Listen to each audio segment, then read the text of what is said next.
দুপুরবেলা এতটা গরম চারদিকে, থাকার মতো কোনো জায়গা আসলে নেই এই টাইমটাতে। অন্তত কোনো কাজ করা তো দূরের কথা, এমনি যদি আপনি ঘরের ভিতর বসে থাকেন তাও মনে হবে যে এটা কোন দুনিয়ায়, এরকম টাইপের আর কি।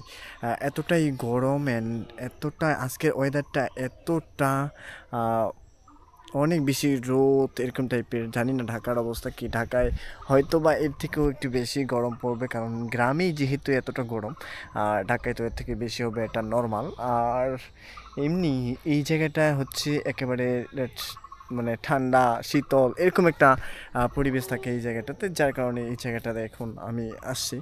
আর পাশেই হচ্ছে মরিচ টরিচ শুকাতে দেওয়ার বা এই ব্যাপারগুলো। এখন চলে যাব বাড়ির ভিতরে, ওইদিকে তো প্রচণ্ড গরম, দেখি কি অবস্থা।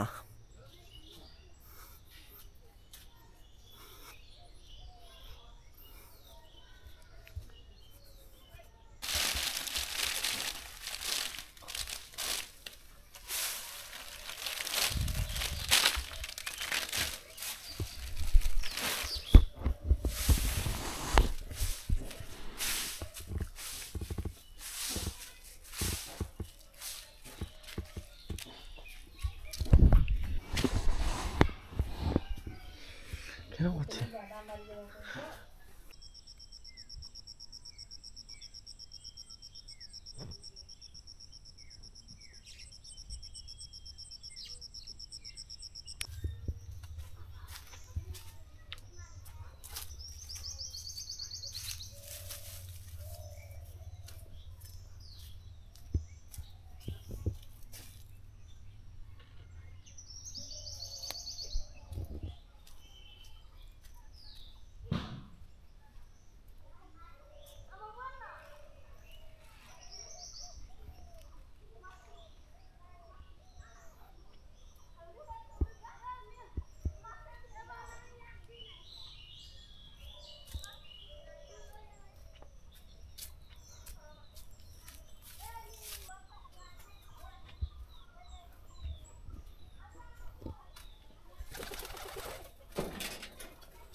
রোদ আর এই মরিচের কি বাগালা ঠিক করে দিত না?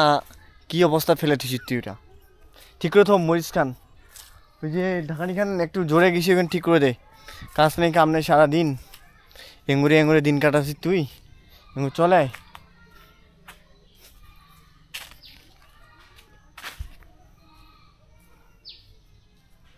আমার কাজ হচ্ছে বাড়িতে আর কি মরিচ শুকাতে দিছে, তো মরিচগুলো শুকাইতে দিয়ে যে জায়গাটায় আমরা আসলে সকালবেলা শুকাতে দিয়েছিলাম সেখানে রোদ ছিল সকালবেলা, কিন্তু এখন সেখানকার রোদটা চলে গেছে, মানে এখন আর ওই জায়গাটায় রোদ নেই। তো এই জন্য আমার ওই মরিচগুলো এখন সরাই দিতে হবে অন্য জায়গায়। মরিচগুলো সরাই দিয়ে আসি।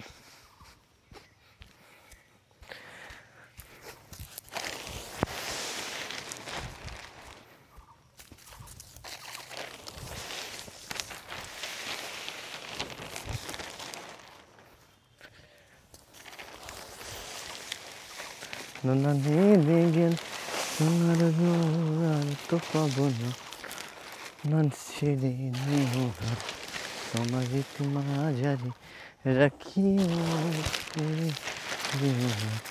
তোমার হৃদয় মাঝে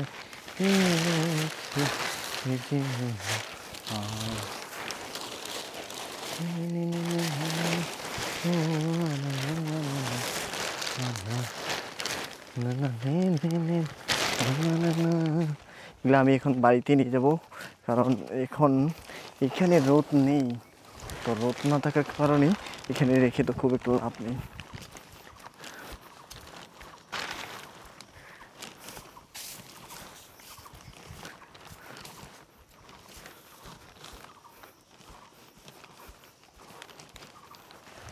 এখানে একটা বসার মতো জায়গা আছে, আর মরিচগুলো আমি এখানে রেখে দিলাম। এখানে বসার মতো জায়গা বলতে এখানে হচ্ছে আমরা এটাকে বলি, আমাদের এদিকে বলে খাড়া।